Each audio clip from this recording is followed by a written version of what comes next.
Chapter 6. Marilla Makes Up Her Mind. Get there they did, however, in due season.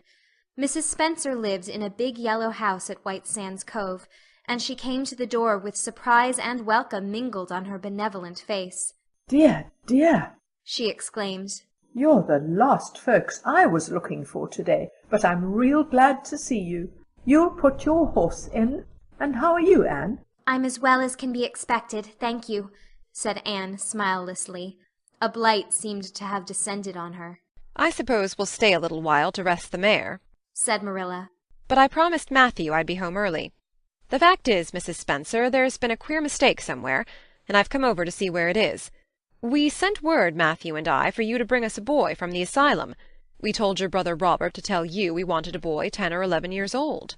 "Marilla Cuthbert, you don't say so," said Mrs. Spencer in distress. "Why, Robert sent down word by his daughter Nancy, and she said you wanted a girl. Didn't she, Flora Jane?" appealing to her daughter who had come out to the steps. "She certainly did, Miss Cuthbert," corroborated Flora Jane earnestly. "I'm dreadfully sorry," said Mrs. Spencer. "It's too bad, but it certainly wasn't my fault. You see, Miss Cuthbert, I did the best I could, and I thought I was following your instructions. Nancy is a terrible flighty thing. I've often had to scold her well for her heedlessness." "It was our own fault," said Marilla resignedly. "We should have come to you ourselves and not left an important message to be passed along by word of mouth in that fashion. Anyhow, the mistake has been made, and the only thing to do is to set it right. Can we send the child back to the asylum? I suppose they'll take her back, won't they?" "I suppose so," said Mrs. Spencer thoughtfully. "but I don't think it'll be necessary to send her back. Mrs. Peter Blewett was up here yesterday, and she was saying to me how much she wished she'd sent by me for a little girl to help her.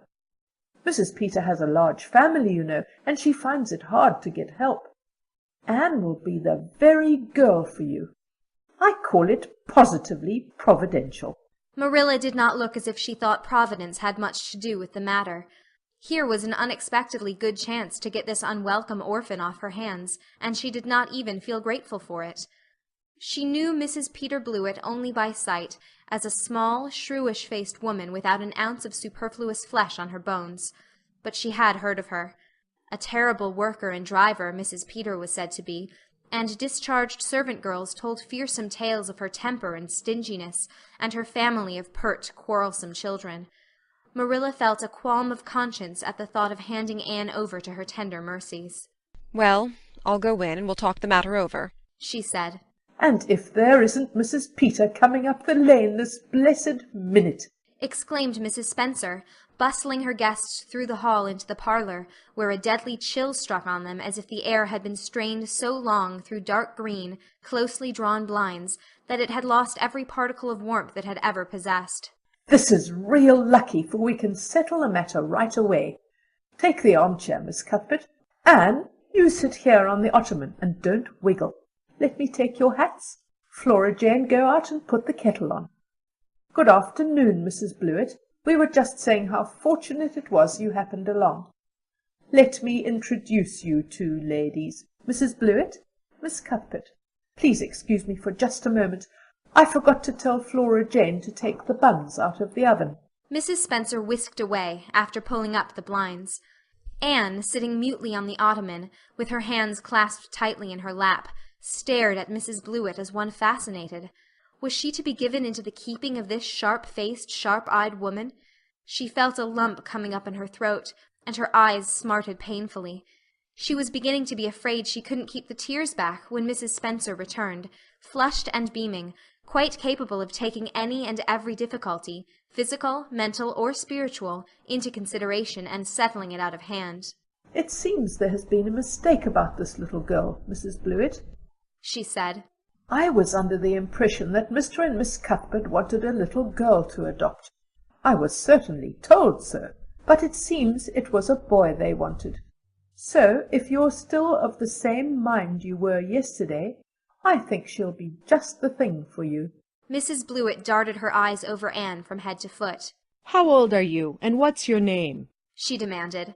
"Anne Shirley," faltered the shrinking child, not daring to make any stipulations regarding the spelling thereof. "And I'm 11 years old." "Humph! You don't look as if there was much to you, but you're wiry. I don't know, but the wiry ones are the best after all. Well, if I take you, you'll have to be a good girl, you know, good and smart and respectful. I'll expect you to earn your keep, and no mistake about that. Yes, I suppose I might as well take her off your hands, Miss Cuthbert. The baby's awful fractious, and I'm clean worn out attending to him. If you like, I can take her home right now." Marilla looked at Anne, and softened at sight of the child's pale face with its look of mute misery, the misery of a helpless little creature who finds itself once more caught in the trap from which it had escaped. Marilla felt an uncomfortable conviction that, if she denied the appeal of that look, it would haunt her to her dying day. Moreover, she did not fancy Mrs. Blewett. To hand a sensitive, high-strung child over to such a woman! No, she could not take the responsibility of doing that. "Well, I don't know," she said slowly. "I didn't say that Matthew and I had absolutely decided that we wouldn't keep her. In fact, I may say that Matthew is disposed to keep her. I just came over to find out how the mistake had occurred. I think I'd better take her home again and talk it over with Matthew. I feel that I oughtn't to decide on anything without consulting him. If we make up our mind not to keep her, we'll bring or send her over to you tomorrow night. If we don't, you may know that she is going to stay with us. Will that suit you, Mrs. Blewett?" "I suppose it'll have to," said Mrs. Blewett ungraciously. During Marilla's speech a sunrise had been dawning on Anne's face. First the look of despair faded out. Then came a faint flush of hope. Her eyes grew deep and bright as morning stars. The child was quite transfigured, and a moment later, when Mrs. Spencer and Mrs. Blewett went out in quest of a recipe the latter had come to borrow, she sprang up and flew across the room to Marilla. "Oh, Miss Cuthbert, did you really say that perhaps you would let me stay at Green Gables?" she said, in a breathless whisper, as if speaking aloud might shatter the glorious possibility. "Did you really say it, or did I only imagine that you did?" "I think you'd better learn to control that imagination of yours, Anne, if you can't distinguish between what is real and what isn't," said Marilla crossly. "Yes, you did hear me say just that, and no more. It isn't decided yet, and perhaps we will conclude to let Mrs. Blewett take you after all. She certainly needs you much more than I do." "I'd rather go back to the asylum than go to live with her," said Anne passionately. "She looks exactly like a gimlet." Marilla smothered a smile under the conviction that Anne must be reproved for such a speech. "A little girl like you should be ashamed of talking so about a lady and a stranger," she said severely. "Go back and sit down quietly and hold your tongue, and behave as a good girl should." "I'll try to do and be anything you want me if you'll only keep me," said Anne, returning meekly to her ottoman. When they arrived back at Green Gables that evening, Matthew met them in the lane. Marilla from afar had noted him prowling along it and guessed his motive. She was prepared for the relief she read in his face when he saw that she had at least brought Anne back with her, but she said nothing to him relative to the affair until they were both out in the yard behind the barn milking the cows. Then she briefly told him Anne's history and the result of the interview with Mrs. Spencer. "I wouldn't give a dog I liked to that Blewett woman," said Matthew with unusual vim. "I don't fancy her style myself," admitted Marilla. "But it's that or keeping her ourselves, Matthew.